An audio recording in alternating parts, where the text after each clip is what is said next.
So heto na nga no mga paps, grabe din pala itong si Patrick no, may pagkakapal din talaga ng muka mga paps.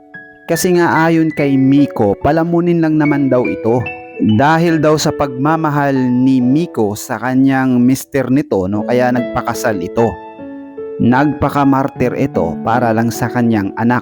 Pero at heto na nga no mga paps, dahil ginulat talaga ni Miko ang social media, maraming mga screenshot at bawat sa pakanta-kanta siya, may mga screenshot pa rin, no?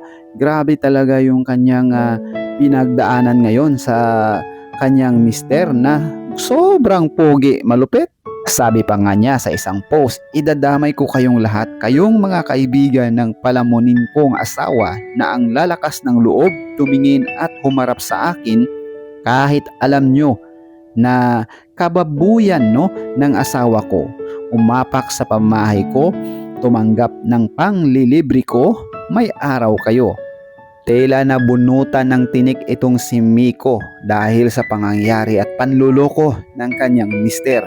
Ababa naman no mga paps, dahil naakit talaga ito ng 18 years old. Sa tingin nyo mga paps, ano ba ang wala kay Miko at mayroon dun kay 18 years old na yun? Sabi nga ng mga netizen, mayaman, maganda, sinayang lang ng isang lalaki na ewan. Grabe no, at ginulat talaga ang lahat sa social media. Kasi daw, sabi nga ng netizen, ang kapal talaga daw ng asawa ni Miko na to, na si Patrick, dahil nakuha niyang gumanyan pa, no?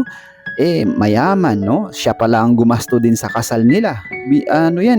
Ibinulgar lahat ni Miko na siya rin ang gumasto sa kanilang kasal at sa lahat ng mga sa pagpagawa ng bahay, pagsuporta sa kanyang anak. Lang prinsipe nga lang, buhay prinsipe lang itong lalaki na si Patrick.